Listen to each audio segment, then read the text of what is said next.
Welcome to our channel. Today we how to log into Bill.com step by step clearly. Open your preferred web browser. In the address bar, type in the URL, Bill.com.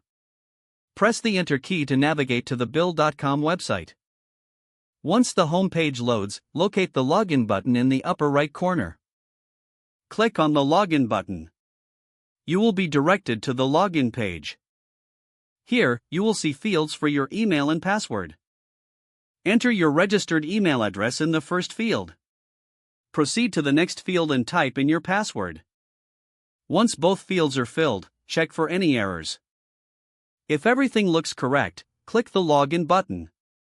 Wait for a few moments as the system processes your information. If your login is successful, you will be redirected to your Bill.com dashboard. If you encounter any issues, double-check your email and password. If you've forgotten your password, click on the Forgot Password link. Follow the instructions provided to reset your password. After resetting, return to the login page and enter your credentials again. You should now have access to your Bill.com account. If the page does not load, refresh the browser or try again in a private or incognito window. Make sure you are using the correct email address, then retype it carefully to avoid small typos. If your password is not accepted, use the reset option and create a new strong password you can remember.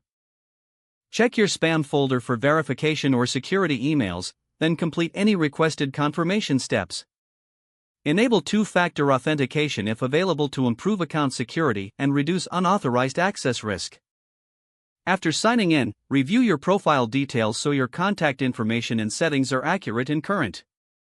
If you see an error message, note it down and try again after restarting your device and internet connection. Log out when you finish, especially on shared devices, to keep your account and payment information secure. If the page does not load, refresh the browser or try again in a private or incognito window. Make sure you are using the correct email address, then retype it carefully to avoid small typos. Don't forget to like this video and subscribe to our channel for more step-by-step tech guides.